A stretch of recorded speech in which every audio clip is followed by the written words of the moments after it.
한번 확인하고 있습니다. 오늘 말씀 창세기 22장 1절에서 19절까지 말씀입니다. 22장 1절에서 19절까지의 말씀인데요. 저와 여러분이 한 절씩 교독하도록 하겠습니다.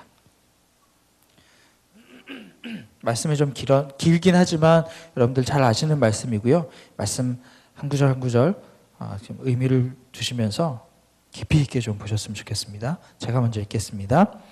이런 일이 있은 후 하나님께서 아브라함을 시험하셨습니다. 하나님께서 아브라함에게 말씀하셨습니다. 아브라함아, 그가 대답했습니다. 예, 제가 여기 있습니다. 여호와께서 말씀하셨습니다. 내 아들, 네가 사랑하는 내 외아들 이삭을 데리고 모리아 땅으로 가서 내가 내게 지시하는 산에서 그를 번제물로 바쳐라. 아브라함이 다음날 아침 일찍 일어나 나귀의 안장을 얹고 하인 두 사람과 그 아들 이삭을 준비시켰습니다. 번제에 쓸 나무를 준비한 후 하나님께서 지시하신 곳을 향해 떠났습니다. 3일째 되던 날 아브라함이 눈을 들어 그곳을 멀리 바라보았습니다. 그가 하인들에게 말했습니다. 너희는 나귀를 데리고 여기 있으라. 나와 아이는 저기 가서 경배한 다음 너에게 함께 돌아오겠다. 아브라함이 번제에 쓸 나무를 자기 아들 이삭의 등에 지었습니다. 자기는 불과 칼을 들고 둘이 함께 걸어갔습니다. 이삭이 자기 아버지 아브라함에게 말을 걸었습니다. 아버지, 아브라함이 대답했습니다. 왜 그러느냐 내 아들아. 이삭이 말했습니다. 불과 나무는 여기 있는데 번제로 드릴 양은 어디 있나요? 아브라함이 대답했습니다. 내 아들아, 번제로 드릴 양은 하나님께서 친히 준비하실 것이다. 두 사람은 함께 계속 길을 갔습니다. 그들이 하나님께서 말씀해 주신 곳에 이르자 아브라함이 그곳에 제단을 쌓고 나무들을 잘 쌓아 올렸습니다. 그런 다음 자기 아들 이삭을 묶어 제단 위에 쌓아놓은 나무 위에 눕혔습니다. 아브라함이 손에 칼을 들고 아들을 죽이려고 했습니다. 그때 여호와의 천사가 하늘에서 아브라함을 불렀습니다. 아브라함아, 아브라함아. 그가 대답했습니다. 제가 여기 있습니다. 그 아이에게 손대지 마라. 그에게 아무것도 하지 마라. 내가 내 아들 곧 내 외아들까지도 내게 아끼지 않았으니 이제 네가 하나님을 경외하는 것을 내가 알았노라. 아브라함이 눈을 들고 보니 순양 한 마리가 덤불에 뿔이 걸려 있었습니다. 아브라함은 가서 그 양을 잡아 자기 아들 대신 번제물로 드렸습니다. 그리고 아브라함은 그곳을 여호와 이레라고 불렀습니다. 그래서 오늘날까지도 사람들이 여호와의 산에서 준비될 것이다라는 말을 합니다. 여호와의 천사가 하늘에서 두 번째로 아브라함을 불러 말했습니다. 여호와의 말씀이다. 내가 나를 두고 맹세한다. 내가 이렇게 내 아들 곧 내 외아들을 아끼지 않았으니 내가 반드시 내게 복을 주고 내 자손을 하늘의 별처럼 바닷가의 모래처럼 많아지게 하겠다. 내 자손이 원수들의 성문을 차지할 것이다. 내가 내 말에 순종했으므로 내 자손을 통해 이 땅의 모든 민족들이 복을 받을 것이다. 함께 읽겠습니다. 아브라함이 자기 하인들에게로 돌아갔습니다. 그리고 그들이 일어나 함께 브엘세바로 갔습니다. 아멘. 아멘. 지난주부터 우리 아브라함의 모습을 통해서 우리의 정체성에 대해서 함께 이야기를 하고 있습니다. 나는 누구일까? 내가 과연 누구일까? 지난주에 말씀드렸듯이 요즘의 젊은 세대에게 내가 누구냐라는 그 질문이 굉장히 낯선 질문이 되어 있습니다. 말씀드렸듯이 내가 누구인지 알 필요가 없었습니다. 왜냐하면 세상이 가르쳐주는 그 길대로 그냥 살아가면 되고 부모님이 정해준 그 길대로 이 학교 갔다가 이 학원 갔다가 이렇게 갔다가 왔다 갔다 하면은 자기 삶이 어느덧 20대 중반에 이르기 때문에 내 삶이 어떤 삶인지, 내가 누구인지, 내가 어떻게 바라보며 살아야 되는지에 대한 고민을 할 필요가 없었다는 것이죠. 나는 누구일까? 어디서부터 시작되었고 어디로 가고 있으며 나는 무엇에서부터 비롯되었는가? 지난주에 이어서 이 근본적인 질문에 오늘 말씀을 통해서 성경에는 어떻게 설명하고 있는지 함께 보도록 하겠습니다. 역시나 우리가 잘 아는 창세기 22장, 아브라함이 100세에 얻은 아들 이삭을 바치라고 하신 이 사건, 우리는 너무나도 잘 알고 있는 이 이야기, 이 사건을 통해서 하나님을 믿고 신뢰하는 이 두 사람, 아브라함과 이 이삭, 이 두 사람을 우리가 이해하고 또 믿음의 사람이라는 그리스도인의 정체성에 대해서 함께 살펴보려고 합니다. 우리가 이미 잘 알고 있는 내용이지만 오늘 말씀을 좀 조곤조곤 보면서 그 말씀 안에 단어 안에 숨겨져 있는 그런 감정의 선들, 그리고 하나님과 아브라함의 어떤 그런 내면의 그런 소리들을 우리가 함께 좀 보았으면 좋겠습니다.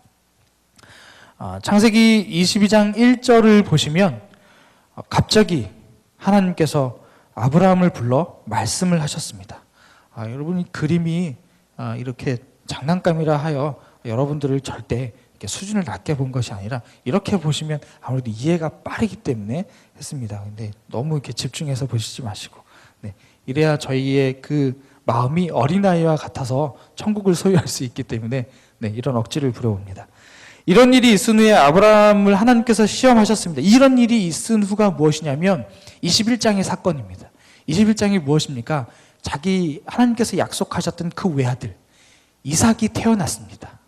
그 전에 그 사라와 하나님의 뜻을 어떻게든 자기 뜻대로 이뤄보려고 몸종인 하갈과 그 동침을 해서 이스마엘을 낳았던 그런 그 안 좋은 일이 있었죠. 하나님의 뜻을 자기의 방법대로 이루어버렸던 그런 시도들이 있었습니다.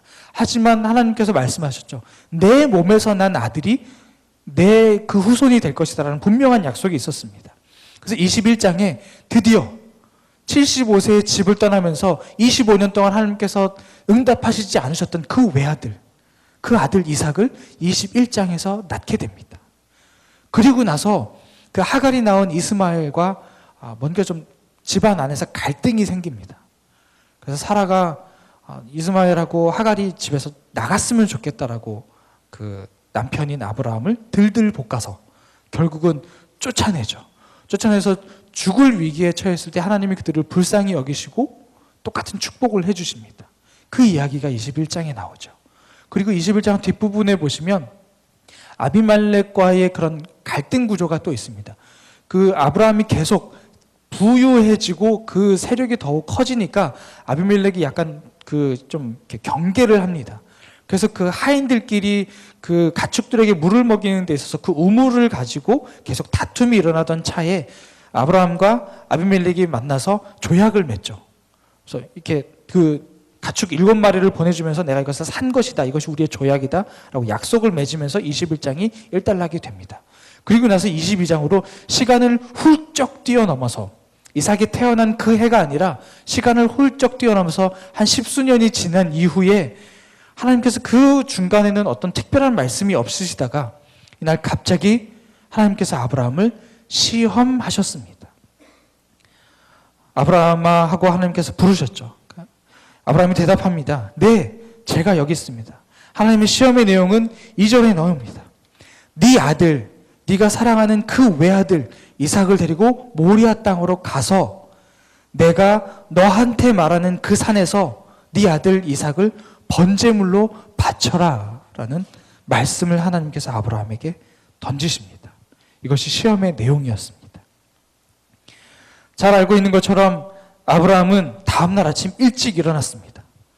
그 전날 하나님의 음성을 들은 후에 하나님께서 약속하신 그 아들을, 그 금이야 오기야 길렀던 그 귀한 아들을 망설임 없이 하나님 말씀에 순종하기로 결정을 하고 그 다음날 아침 일찍 일어나서 일말에 어떤 갈등이나 망설임 없이 그 다음날 아침 일찍 일어나서 나귀의 안장을 얹고 하인 2사람과 함께 아들 이삭을 준비시켰습니다.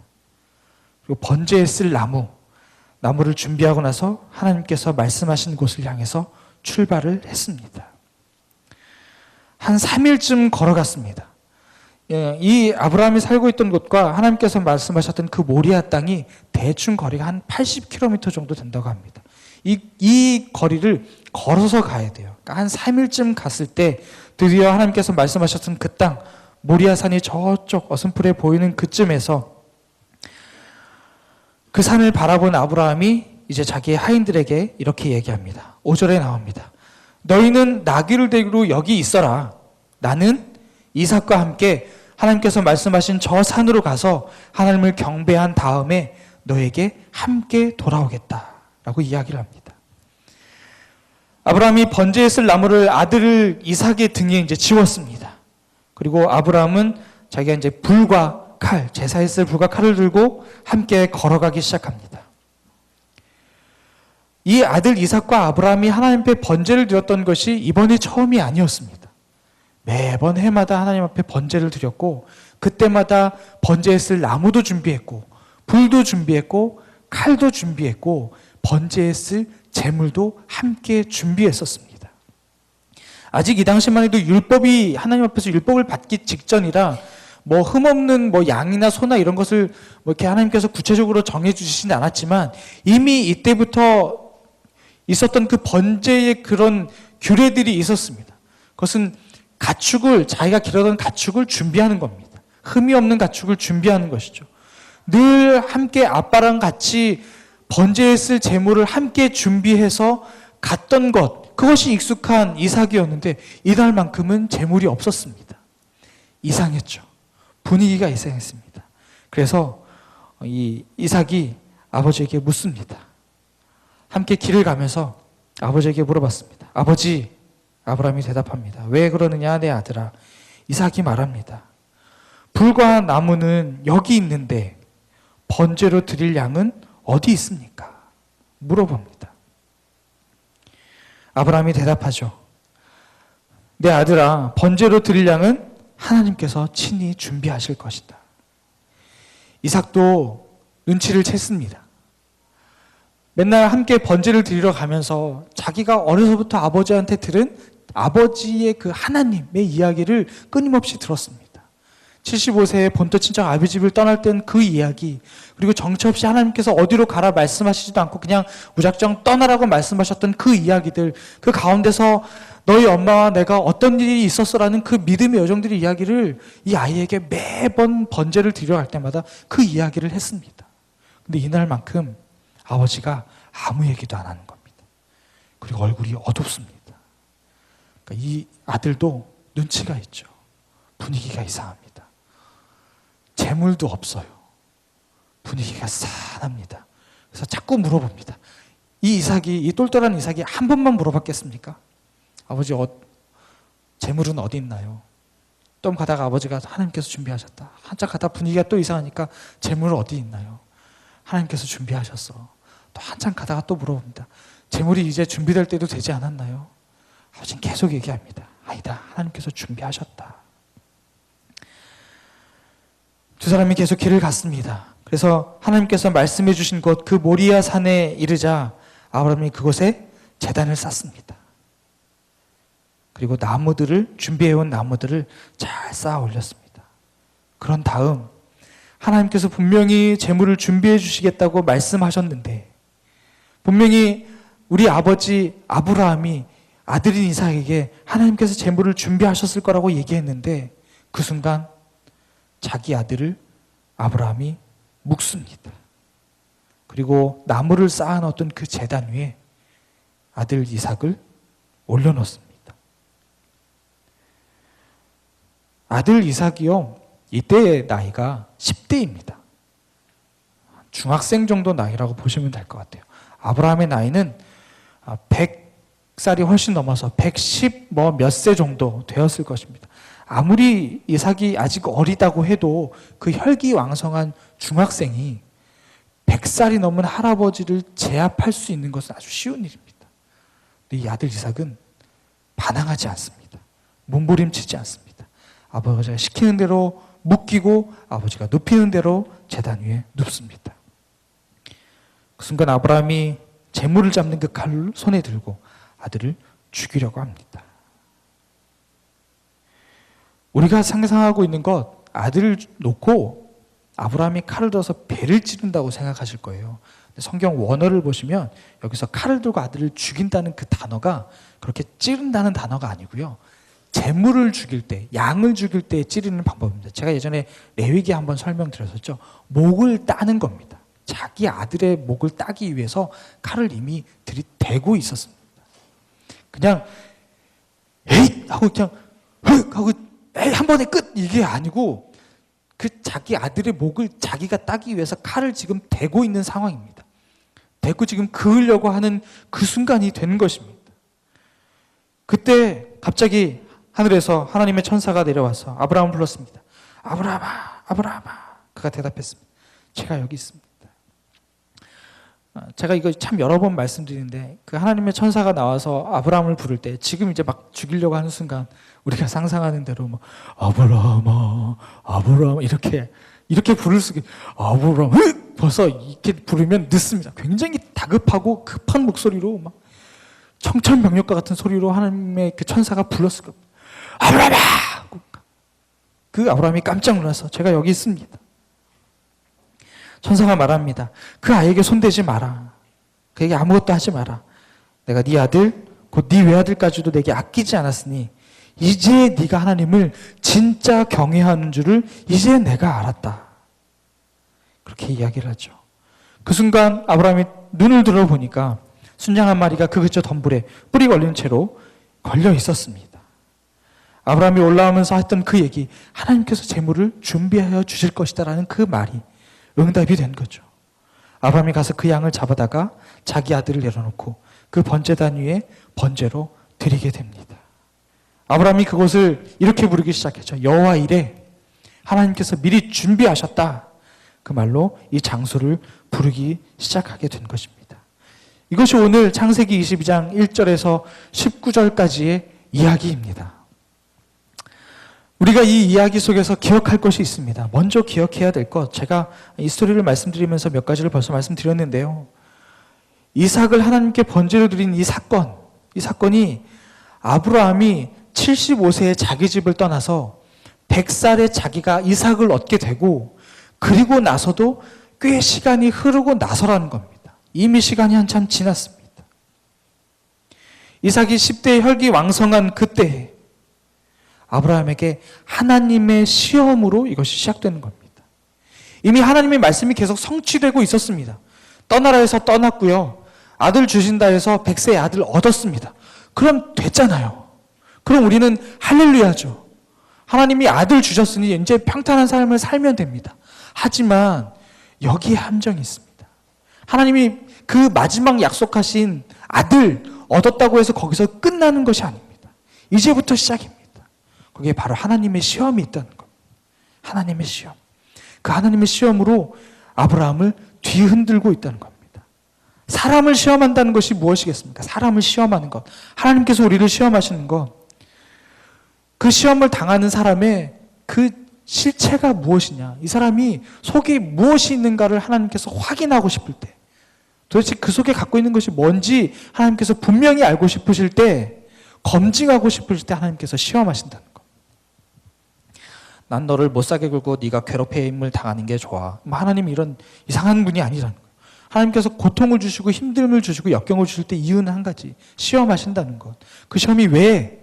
우리 안에 있는 그것들, 하나님을 향한 마음이 어떤 마음인지 하나님이 검증하고 싶은 겁니다. 확인하고 싶으신 겁니다.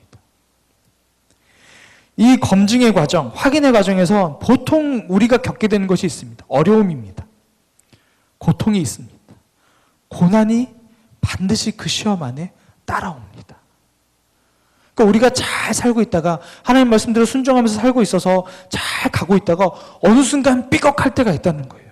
그때가 바로 하나님의 테스트입니다. 시험. 이 믿음이 지금 과연 잘된 믿음이냐, 잘 지금 연글고 있느냐, 이것을 하나님이 시험하신다는 겁니다. 성경에 그 시험을 당하는 믿음의 조상들이 얼마나 많이 나옵니까? 그냥 무난하게 하나님 잘 믿고 잘 살고 아들 딸 잘나 뭐 풍족하게 배떵떵거리면서 잘 살았더라라는 하나님의 말씀이 어디 있습니까? 아니요. 하나님은 반드시 믿음의 사람들에게는 그 믿음을 강건케 하기 위한 시험을 반드시 하십니다. 시험이 싫으시다고요? 그럼 나에게 시험을 주지 말라고 기도하십시오. 그럼 하나님이 시험 안 주실 수도 있을 거예요. 그러나 평생 그런 믿음으로 살아가는 겁니다. 그 정도 믿음으로밖에는 살아갈 수 없다는 겁니다. 성경 안에 시험을 당한 사람이 얼마나 많습니까? 다니엘과 세 친구 보십시오. 그들이 당했던 시험들이 어땠습니까? 그 믿음을 분명히 시험 안 해도 될 굳건한 믿음입니다. 강건한 믿음입니다. 그런데 하나님은 그 믿음을 시험하십니다. 확인하십니다. 욥은 어떻습니까? 욥. 당대에 정말 의인이라고 말했던 그 욥, 하나님께서 그 욥도 시험하셨습니다. 잘 살고 있다가 부유하게 살고 있다가 하나님이 한순간에 모든 것을 앗아가 버리고 그 믿음을 시험하십니다. 테스트하시죠. 출애굽하던 이스라엘 백성들은 어떻습니까? 온갖 시험을 다 당합니다. 430년 동안 우상 숭배 아래 있던 그 사람들을 하나님께서 그 믿음을 단련시키기 위해서 끊임없이 시험을 하십니다. 가만히 서 있지 못하도록 계속 땅을 흔들어 그들이 굳건하여질 수 있도록 시험하시죠. 그것뿐입니까? 이스라엘 백성들 안에 거짓 선지자들을 보내서 하나님이 끊임없이 이스라엘 백성들이 안주하지 못하도록 그 믿음을 단련시키시죠. 그것뿐입니까? 이방 민족들, 거대한 이방 민족들이 계속 쳐들어오면서 끊임없이 이스라엘 백성들이 그 믿음을 단련하시면서 시험하십니다. 검증하신다는 거예요. 말씀드렸습니다. 하나님께서 우리에게 왜 이런 시련을 주실까요? 왜 이런 어려움을 주실까요? 이제는 좀 편안하게 살만도 한데 시험과 고난과 역경과 환난과 두려움과 고통들 지금까지 너무 많이 겪어서 이제는 좀 편하게 살고 싶은데 왜 지금 또 우리에게 시험을 주실까요? 하나님은 거기서 만족하고 싶지 않으신 겁니다. 우리가 갖고 있는 그 믿음에 만족하지 못하시기 때문에 더 큰 믿음을 주고 싶으셔서 하나님께서 그 시험과 연단을 주신다는 겁니다. 네가 갖고 있는 이 믿음이 뭐냐? 너의 정체가 무엇냐? 이걸 하나님께서 계속 확인하고 싶으신 거예요. 마치 화장실 문을 끊임없이 두들기는 것처럼 그 급한 마음에 두들기듯이 하나님께서 계속 우리의 마음을 두드리십니다. 네가 갖고 있는 그 믿음의 정체가 무엇이냐 물어보신다는 겁니다. 아브라함의 이 이야기를 보시면 이미 100년이 훨씬 지난 시간입니다. 태어나서 100년의 시간이 지난, 마치 굉장히 오랫동안 그 시험을 치르기 위해서 마치 오랫동안 준비해온 사람 같아요. 75세에 집을 떠나 100세의 아들을 얻고 이제 한 110년이 훨씬 훌쩍 지난 이 시간에 그 오랜 시간 이 마지막 테스트를 받기 위해서 마치 준비하고 있는 것 같아요. 무슨 사법고시를 치르듯이 그 오랜 시간 준비하고 있다가 이제 시험을 치르는 것. 네가 어떤 삶을 살아왔는지 내가 한번 보고 싶구나. 너에게 축적되어 있는 그 삶의 노하우들이 무엇이냐. 네가 갖고 있는 그 나를 향한 그 마음의 그 기준들이 무엇이냐. 마치 하나님이 그것을 마지막 테스트로 시험하시는 것 같은. 그래서 하나님께서 너는 진짜 이제 믿음의 조상이구나 라고 이 사람들에게 마치 아브라함에게 자격증을 주는 것 같은 그런 믿음의 테스트를 하나님께서 지금 이 22장을 통해서 하고 계신다는 겁니다. 자, 이것을 통해서 우리가 깨달을 수 있는 거 한 가지가 있습니다. 지금 여기까지의 말씀 통해서 깨달을 수 있는 건 한 가지. 우리가 하나님을 향한 그 믿음, 신뢰, 이것은 짧은 시간에 될 수가 없다는 겁니다. 아브라함이 그 긴 시간 동안 이 시험을 위해서 준비한 것과 같이 우리의 삶에도 똑같습니다. 마치 무슨 쪽집게나 속성 과정이나 벼락치기 공부를 해서 시험을 통과할 수 있는 그런 것들이 아니라는 겁니다. 긴 과정을 통해서 삶의 여정이라는 짧게는 30년, 40년, 50년, 60년, 70년 그렇게 우리가 인생을 살아오는 그 과정의 끝에 네 믿음이 정말 올바른 믿음이냐고 하나님 마지막 순간 테스트하신다는 겁니다. 아브라함을 향해서도 똑같이 그렇게 하셨다는 거죠. 그 테스트를 통해서 우리에게 주신 그것이 무엇이겠습니까? 그리스도인의 정체성 중에서 우리에게 이런 테스트를 통해서 주시는 그것은 바로 믿음의 사람이라는 겁니다. 우리의 정체성의 또 다른 이름입니다. 그리스도인이라는 이름 외에 우리에게 주어지는 또 한 가지 믿음의 사람이라는 겁니다.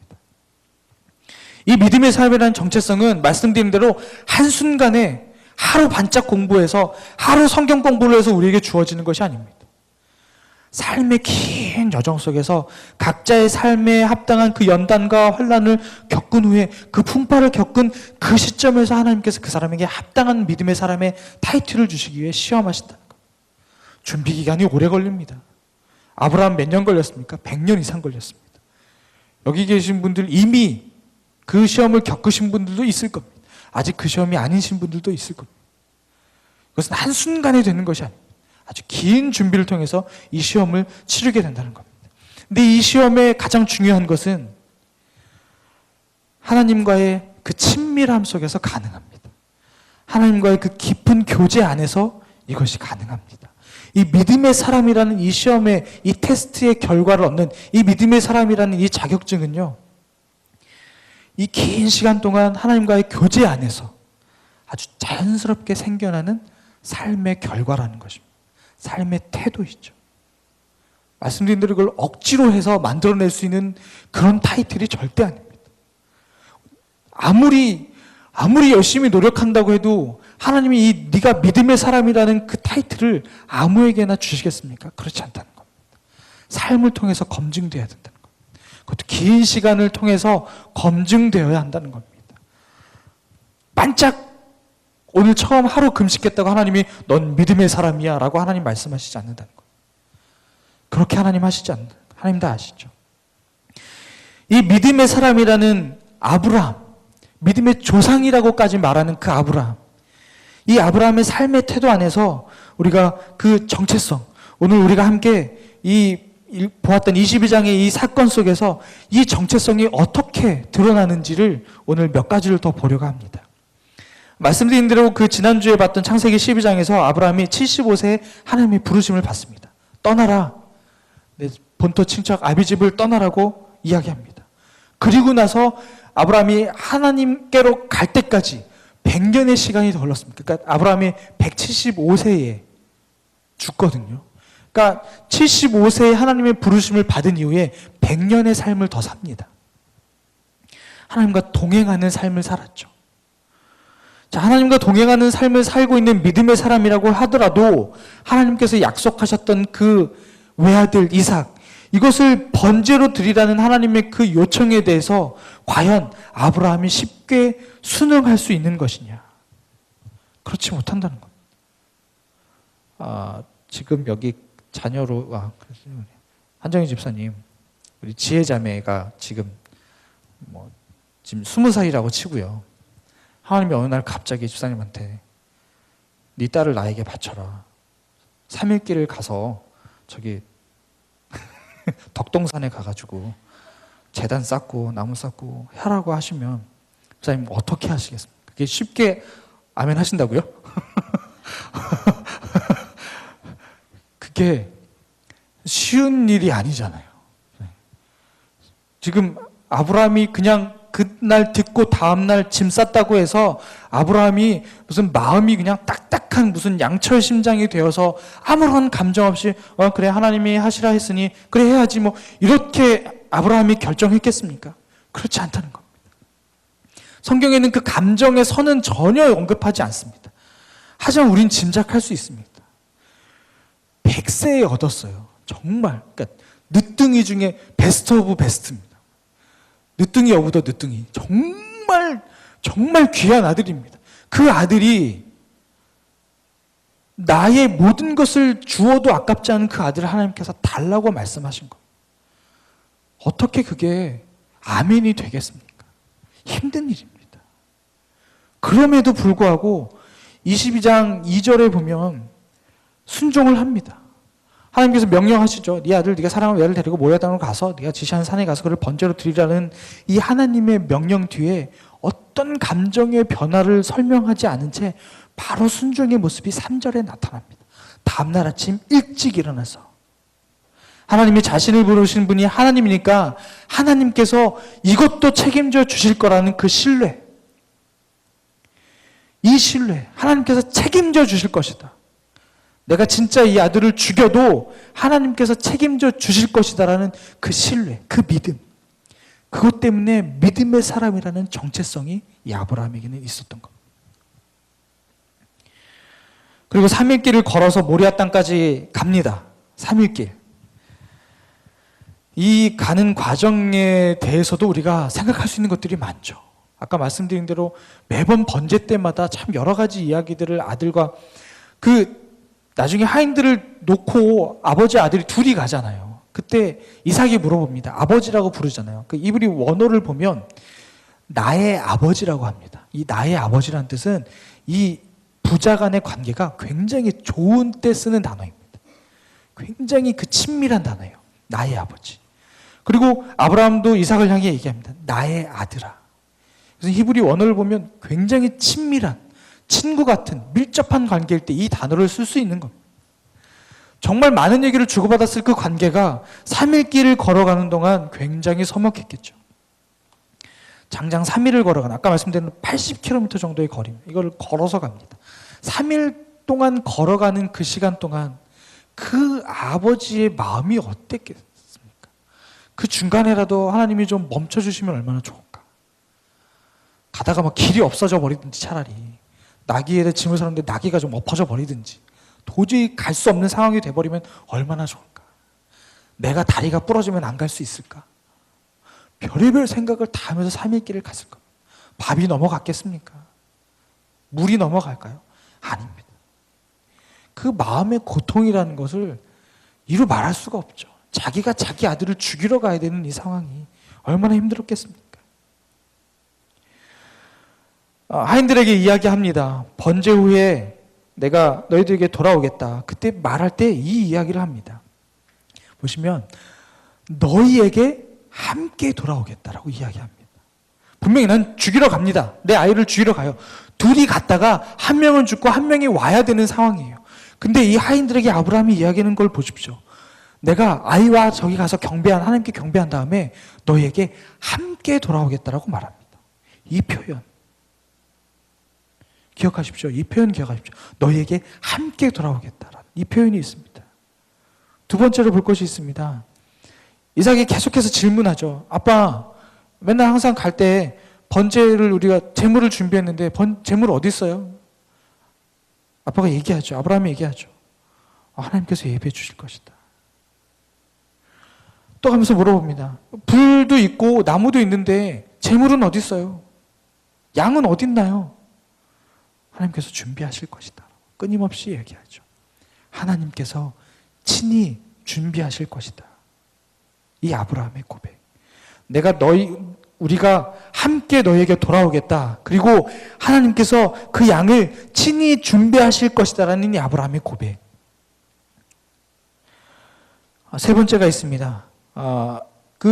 정말 자기 아들을 죽이려고 목을 따려고 칼을 들이댄 그 순간 하나님이 깜짝 놀라시죠. 그래서 천사를 보내셔서 아주 다급히 멈추셔야 할 만큼 전혀 망설임 없는, 전혀 군더더기 없는 이삭을 번제로 드리려는 아브라함의 이 진지한 순종의 모습.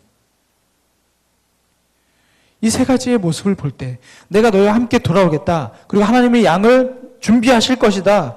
그리고 하나님이 너무 놀라셔서 얘가 진짜로 죽이려고 하네. 아브라함아 라고 부르셨던 그 다급한 모습.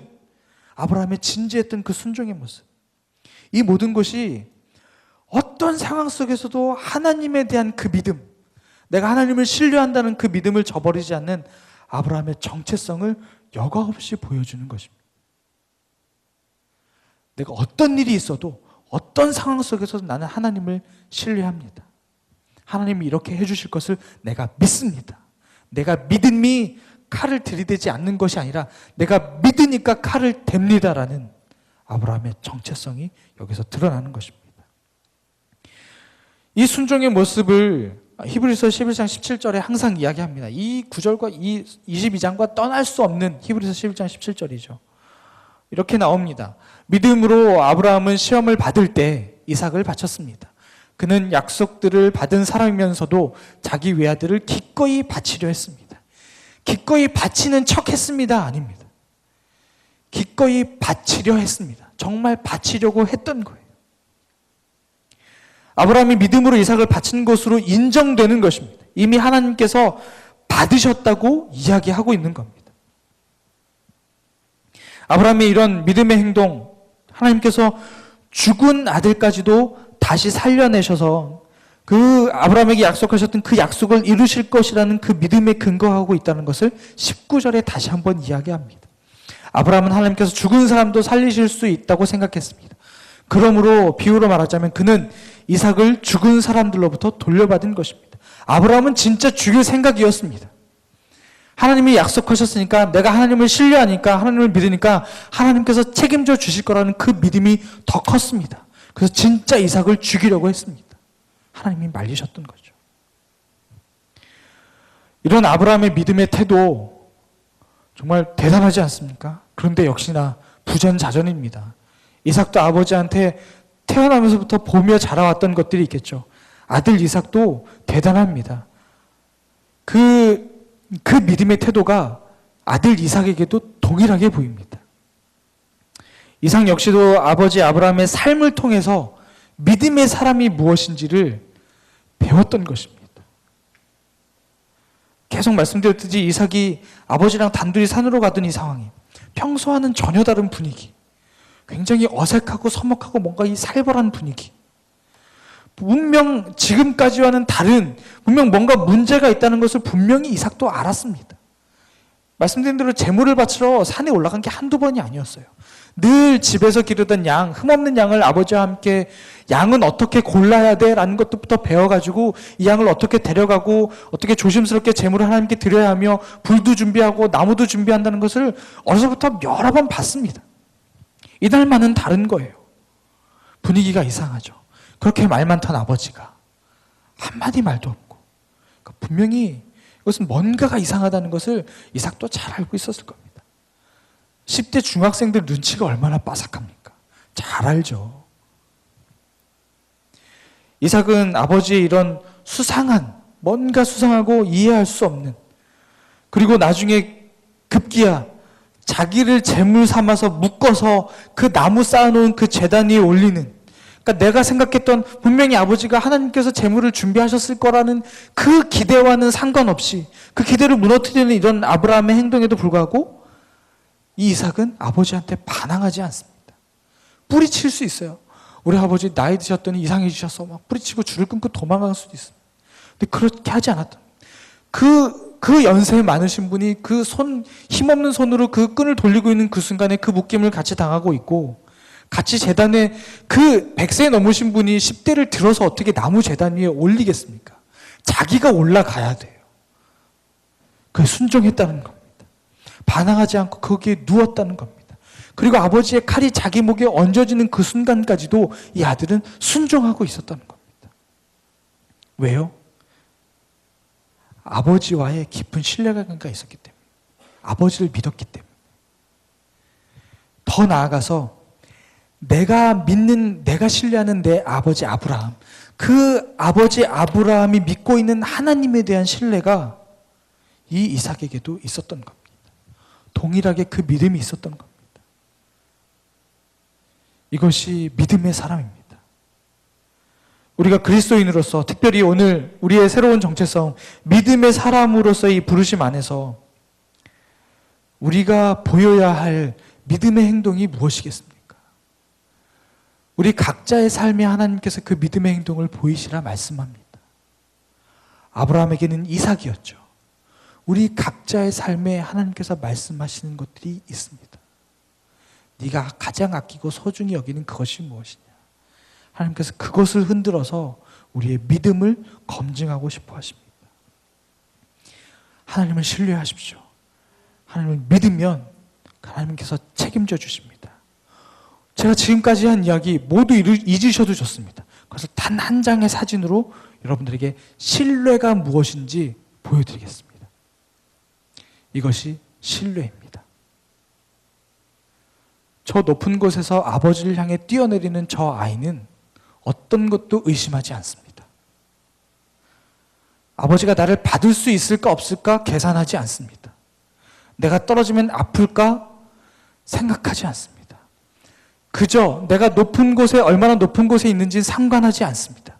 그저 내가 보는 것은 나를 받아줄 아빠, 그 아빠에 대한 신뢰를 가지고 저기서 뛰어내리는 것입니다. 이것이 신뢰입니다. 이것이 믿음의 사람입니다. 내 환경과 상황 상관없이 나를 받아줄 하나님을 보고 뛰어내리는 것, 그것이 신뢰이며 믿음입니다.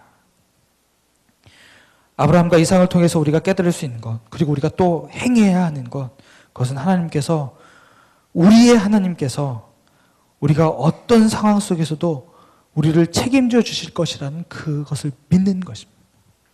내가 무엇을 하든지 어떻게 하든지 하나님께서 나의 믿음을 확인하실 때 나의 모든 것을 하나님께서 책임져 주실 것이라는 그 신뢰, 그 믿음, 그것을 보이는 것이 우리가 마땅히 해야 될 일입니다. 그 믿음을 갖고 믿음의 행동을 하나님 앞에서, 그리고 여러 사람들 앞에서 보이는, 그래서 믿음의 사람이 무엇인지, 그리스도인이 무엇인지 만방에 보여주는 그런 저와 여러분 되기를 주님의 이름으로 축복합니다. 함께 기도하겠습니다.